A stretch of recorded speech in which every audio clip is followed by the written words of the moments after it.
Okay.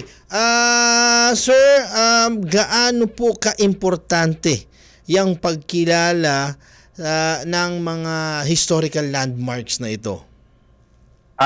Sir, hiramin ko po yung yung parte ng message ni PM Secretary Amina Pangandaman kanina na siya pong tumayo as guest of honor natin sa unveil.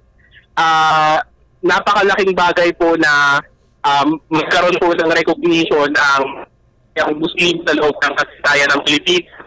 Dahil po sa matagal na panahon, hindi po ito na isasama sa kwento ng bansang Pilipinas. Kahit na po napakalalim na ng kontribusyon ng mga Pilipinong Muslim sa pagbuo ng ating bansa. So hope po namin sa mga paraang ganito at sa mga susunod pong proyekto namin, idagdag po natin ito at maipasok natin ng buo na para po pag binasa natin ng kasaysayan ng Pilipinas, kitang-kita po ang kontribusyon ng ating mga kapatid na Muslim.